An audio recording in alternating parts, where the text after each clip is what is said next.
Gaueko 12:41 pronostikoak betez, 22:14 irabazi diete Peña Bigarrenak eta Lozak Salaberria eta Morga Etxebarriari Luzairen jokatutako B serieko Masterseko bigarren jardunaldiko lehen norgehiagokan. Gogoratu dezagun, batetik Peña eta Lozarentzat gaurkoa izan dela lehenengo partida eta Salaberria eta Morga Etxebarriak berriz joan den ostiralean irabazi egin zietela Amiano eta Gabirondori, orduko hartan Rekaldei jokatu zuen, 22:16 Amorebi eta Etxanoko pilotalekuan. Gainera, Peña eta Loza bikoteak gaur jokatu du lehenengo aldiz elkarrekin, biak gogoratuko du enpresa desberdinetakoak direla, eta horren ondorioz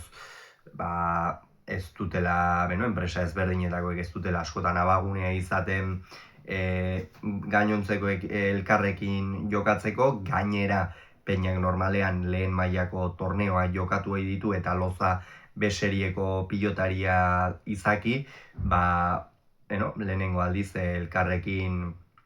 partida honetan aritu dira eta ongi aritu gainera. Ongi aritu, partida bikaina jokatu dute hasieratik bukaerara arte. Partida hasiera gogorra izan da, batez ere Aimar Morga Etxebarriak lana proposatu du, atzean Carmelo Loza ikusi dugu, nagusi izango zela, bizkarra nabarmen erakutsiko ziola,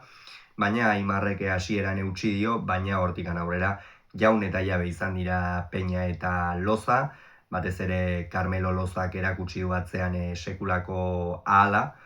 Ez da, kolpe biziko pilotaria da, baina ez da jotzailea, ez da hiru pilotaka jarraian errebote inguruan jarriko izkizun pilotaria, baina oso pilotaria da, pilotarekin duen topaketa ikusgarria da, bikaina da, eta bere profesionaletan orain arte egin duen ibilbidea, orainik ez darama urtebete, gogoratuko du aurreko 2025ko azaroan egin zuela debuta Baños de Rio Tobiako atzelariak, ez darama urtebete orainik profesionaleta, baina orain arte egin duen ibilbidea interesgarria izaten ari da. B serieko binakakoan esate baterako Dariorekin batera finalerdietara sailkatu zen, lehen fase luzean jaun eta jabe izan ziren, asko jokatu zuten elkarrekin, eta ondoren finalerdietan ez zuten finalera sailkatzerik izan, baina oro har gehiago, aurkaria baino gehiago izan ziren partida guztietan, partida gehienak irabazi egin zituzten, eta aipatu dugun moduan, finalerdietan Arantzatxo hori edo geratu zitzaiela esan daiteke. Gaurkoan 12:6 heldu dira lehen etenaldira, eta, Carmelo atzean nagusi, Peña ere aurrean bizi, eta Salaberria inongo aukerari gabe. Ikusi dugun Morga Etxebarriak ere sufritu du, atzeko kuadro horietan, dezente, esango dugu, baina Salaberriak eta Morga Etxebarriak osatzen duten bikoteak ez du kolpez hautsiko, baina lana proposatuko dute. Lana beti proposatzen dute, baina Peñak eta Lozak horri aurre egin diote, eta bigarren etenaldira 18:10 heldu dira. Ordukora arte ez dute hurbiltzerik ere izan, Salaberriak eta Morga Etxebarriak, Peñak eta Lozak kontrolpean izan dute partida,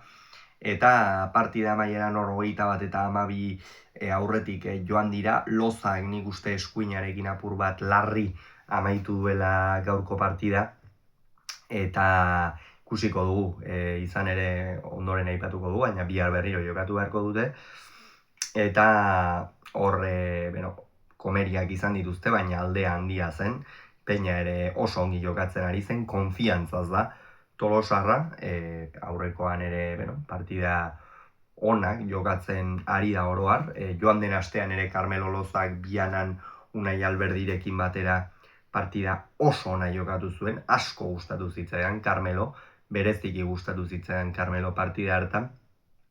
eta gaurkoan ere Morga Etxebarriaren aurka bikain aritu da, eta merezitako puntua eskuratu dute azkenerako aipatu moduan 22:14 irabazita, atzean Lozak agindu du, Salaberria eta Morga Etxebarria lana proposatu dute, baina ez da hori nahikoa izan bikote gorriari irabazteko. Salaberriak aurrean aukera gutxi izan ditu, eta ondorioz ez ditu tanto asko amaitu, Peñak ere ez ditu tanto asko amaitu, baina kolpez bizi ikusi dugu eta pilota ongi eta zentzuz mugitzen,